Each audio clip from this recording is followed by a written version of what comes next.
Hello everyone, this is the fourth and last lecture on organic compounds containing nitrogen, and in this lecture we are going to discuss diazonium salts. So first of all we will know what are diazonium salts.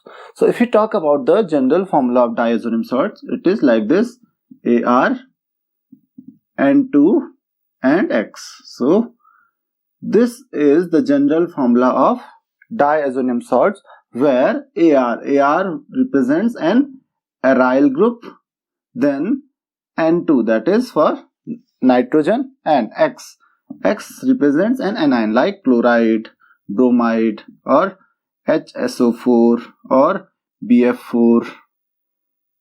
So minus, so it represents an anion. So X represents an anion, Ar represents an aryl group. So such compounds are known as diazonium salts. Why they are called diazonium salts? Because of N2.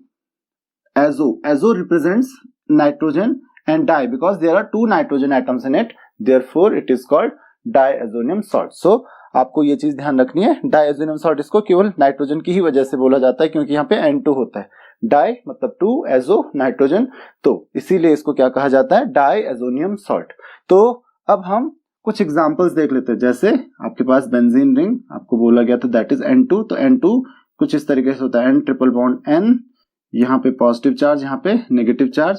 उसी तरीके से आप कुछ और compounds के नाम लिख सकते हो. For example N triple bond को आप N2 यहाँ पे प्लस और यहाँ पे Cl पे या Br पे माइनस लिख सकते हो. या आपके पास और भी कंपाउंड है, फॉर एग्जांपल N2HSO4 बाइसल्फेट, तो ये एनायन हो गए, तो ये माइनस और ये प्लस. तो इस तरीके से आप इनको रिप्रेजेंट करते हो. तो ये हैं आपके डायजोनियम सॉल्ट्स.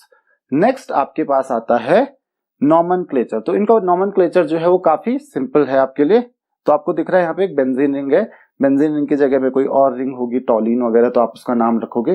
देन बीच में वर्ड आएगा डायजोनियम और जो नेगेटिव आयन होगा. फॉर एग्जांपल ये हमारे पास क्या है, बेंजीन रिंग, तो इसका नाम क्या हो जाएगा, बेंजीन डायजोनियम क्लोराइड. इसका नाम हो जाएगा बेंजीन डायजोनियम क्लोराइड. उसी तरीके से आप अगर इसको देखोगे तो इसका नाम क्या हो जाएगा, यहाँ पे सेम बेंजीन रिंग है, N2 है, डायजोनियम एंड ब्रोमाइड. इसका नाम क्या हो जाएगा, इसका नाम हो जाएगा बेंजीन डायजोनियम, और हमारे पास क्या है, हाइड्रोजन सल्फेट है, तो हाइड्रोजन सल्फेट, तो इसका नाम हो जाएगा बेंजीन डायजोनियम हाइड्रोजन सल्फेट. तो इस तरीके से हम नाम रखते हैं ऑर्गेनिक कंपाउंड्स का, डायजोनियम सॉल्ट्स का. तो ये आपके पास नॉमेनक्लेचर हो गया डायजोनियम सॉल्ट्स का. अब बात आती है हम डायजोनियम सॉल्ट्स को प्रिपेयर करते कैसे हैं. तो देखिए ये आपके पास एक एग्जांपल है डायजोनियम सॉल्ट्स के प्रिपरेशन का. तो जनरली हम प्रिपेयर करते हैं इसको अमाइन से. तो ये हमारे पास है एनिलीन, आप देख सकते हो यहाँ पे. एनिलीन को जब आप HCl और HNO2 के साथ ट्रीट करते हो, HNO2 आपको पता है NaNO2, और HCl को जब आप एक साथ ट्रीट करते हो तो आपको मिलता है यहाँ पे HNO2 that is nitrous acid. तो हम नाइट्रस एसिड और HCl के साथ किसको ट्रीट करते हैं, एनिलीन को. तो एनिलीन को नाइट्रस एसिड एंड HCl के साथ ट्रीट करके आपको मिलता है benzene. You will get benzene diazonium chloride here, benzene diazonium chloride. So this is how we can prepare benzene diazonium chloride with the help of aniline. So this is the way in which you can prepare benzene diazonium chloride. So we have already discussed it in haloalkanes and haloarenes.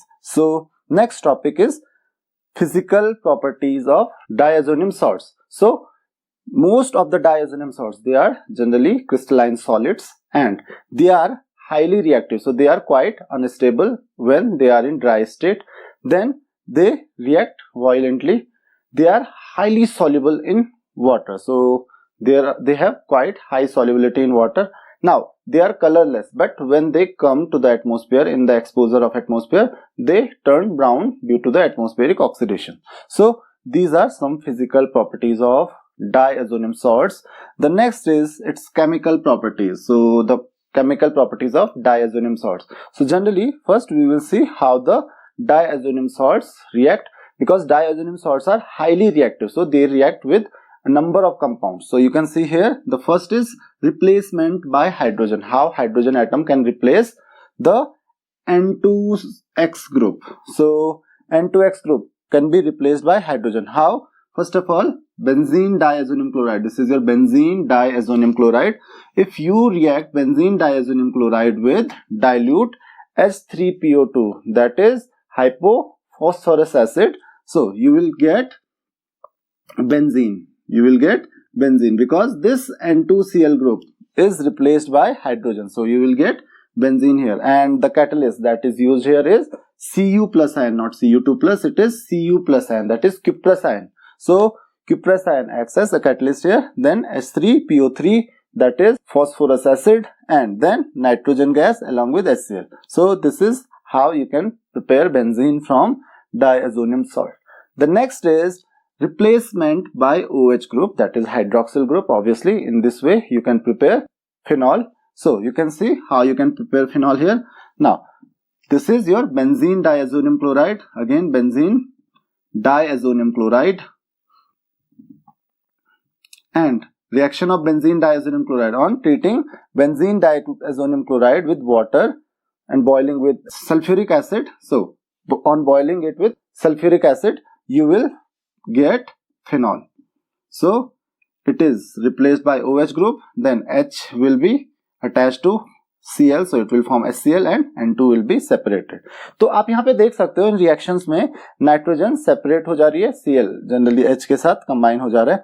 आगे देखते हैं कुछ और reactions. For example यहाँ पे आपके पास है रिप्लेसमेंट बाय क्लोरीन, ब्रोमीन और आयोडीन। तो आपने ये रिएक्शन ऑलरेडी पढ़ी है, हेलो एल्केन्स और हेलो एरिन्स, जब हम पढ़ रहे थे। तो इस रिएक्शन को हम कहते हैं सैंड-मेयर रिएक्शन। तो आप ऑलरेडी सैंड-मेयर रिएक्शन पढ़ चुके हो, सैंड-मेयर रिएक्शन। इस रिएक्शन को हम कहते हैं Sandmeyer reaction.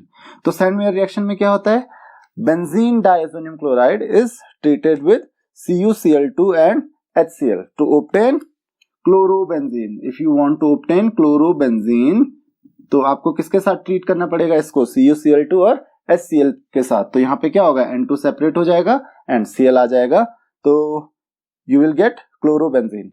But if you want to prepare bromobenzene, तो ये आपके पास है benzene diazonium chloride, it is to be treated with Cu2Br2, that is cuprous bromide. जैसे यहाँ पे हमने क्यूप्रस क्लोराइड के साथ ट्रीट किया, यहाँ पे क्यूप्रस ब्रोमाइड और HCl की जगह यहाँ पे HBr यूज करेंगे। तो Cl is replaced by bromine here, so you will get CuCl2 cuprous chloride and bromobenzene. This is bromobenzene. तो इस तरीके से आप ब्रोमीन से रिप्लेस कर सकते हो N2Cl ग्रुप को। देन आयोडीन, सो आयोडीन से आप कैसे रिप्लेस कर सकते हो, so in this reaction you can see it is treated with potassium iodide. Direct आपको पोटेशियम आयोडाइड के साथ इसको ट्रीट करना है, इसको शेक करना है, and you will gate iodobenzene. You will get iodobenzene. So this is how you can prepare iodobenzene. Now इस रिएक्शन को हम क्या कहते हैं, this is called sand-mayor reaction. तो इस रिएक्शन को ध्यान रखना, not this one, this reaction is known as sand-mayor reaction. So next topic is replacement by fluorine। तो अभी हम हेलोजन से ही रिप्लेस कर रहे हैं, so replacement by fluorine। तो फ्लोरीन से कैसे रिप्लेस करते हो, first of all you have to treat it with HBF4, then ये क्या करेगा, क्योंकि आपको पता है दिस इज एन एसिड, और ये इसके साथ ट्रीट करके हमको क्या मिलेगा, N2BF4 माइनस HCl। तो H और Cl यहां से सेपरेट हो जाएगा and it will form this compound. What is its name, its name is benzene diazonium tetrafluoroborate. It is tetrafluoroborate. तो इनके नाम काफी बड़े होते हैं। तो यहाँ पे आप देख सकते हो BF4 दैट इज टेट्राफ्लोरोबोरेट ऐड हुआ है, तो इसका नाम क्या हो जाएगा, बेंजीन डायazonium टेट्राफ्लोरोबोरेट। और अब इस बेंजीन डायazonium टेट्राफ्लोरोबोरेट को आप ट्रीट करोगे NaNO2 के साथ, तो विथ कॉपर पाउडर की प्रेजेंस में आप इसको हीट करोगे तो आपको क्या मिल जाएगा, fluorobenzene. This reaction is called Balz Schiemann reaction, Balz Schiemann reaction. तो इस तरीके से आपको फ्लोरोबेंजीन मिलता है। The next is replacement by aryl group. तो एराइल ग्रुप मींस कोई बेंजीन रिंग है, तो जो N2Cl है उसको आप बेंजीन रिंग से रिप्लेस कर दोगे। सो आप अगर बेंजीन और NaOH के साथ ट्रीट करोगे बेंजीन डाइओजिनम क्लोराइड को, so you will gate diphenyl, you will get diphenyl along with nitrogen obviously, then H2O, you will get H2O and NaCl, sodium किसके साथ अटैच हो जाएगा, Cl के साथ, और ये H यहाँ पर से जो H होगा वो सेपरेट हो जाएगा तो H2O फॉर्म करेगा, तो यहाँ पे डाइफिनाइल फॉर्म होगा। The next is coupling reaction. तो कपलिंग रिएक्शन में क्या होता है, कपलिंग रिएक्शन सबसे पहले होता है क्या है, कपलिंग रिएक्शन में हम क्या करते हैं कि जो आपके पास बेंजीन डाइओजिनम क्लोराइड है उनको किसी एरोमेटिक कंपाउंड्स के साथ ट्रीट करते हैं, for example phenol, amines etcetera. तो इनके साथ अगर हम ट्रीट करते हैं so they will form coloured compounds जिनको हम बोलते हैं एजोडाई। तो ये एजोडाई फॉर्म करते हैं क्योंकि एज अ डाई यूज होते हैं, क्योंकि कलर्ड कंपाउंड्स होते हैं, so they will form azo dye. तो ध्यान रखिए ये कलर्ड कंपाउंड्स फॉर्म करते हैं। तो ये हमारे पास है benzene diazonium chloride plus phenol, so benzene diazonium chloride plus phenol. ध्यान रखिए pH शुड बी अराउंड 9.1, तो pH जो होना चाहिए वो बेसिक होना चाहिए। Then you can see here we will get, इसका नाम क्या है, देखिए यहाँ पे OH ग्रुप है, इसका नाम हो जाएगा पैरा हाइड्रोक्सी एजोबेंजीन। तो इनको हम बोलते हैं azo dyes para hydroxy azobenzene, so it is an azo dye.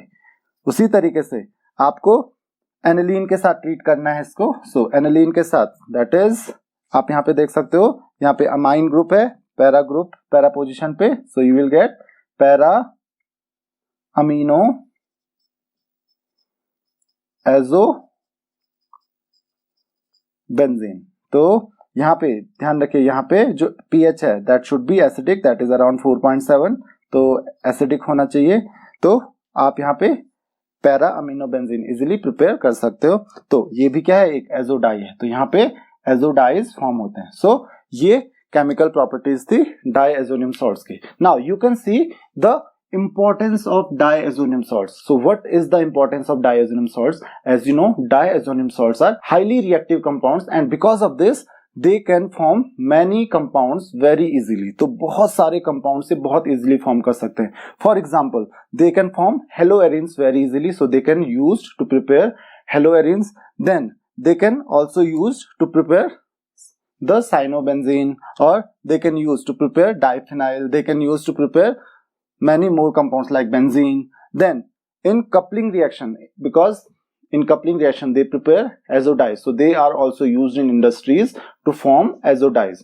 तो आपको इस चीज का ध्यान रखना है कि ये बहुत ज्यादा रिएक्टिव होते हैं और इनकी इसी हाई रिएक्टिविटी का यूज करके, इनकी इसी हाई रिएक्टिविटी की वजह से हम इनको बहुत सारे कंपाउंड्स को प्रिपेयर करने में यूज करते हैं, क्योंकि ये इजीली रिएक्ट करते हैं, तो इजीली ये बहुत सारे कंपाउंड्स फॉर्म कर सकते हैं, आपको ज्यादा डिफिकल्टी नहीं होगी कोई भी कंपाउंड्स इनसे फॉर्म करने में। सो this is the importance of diazonium salt.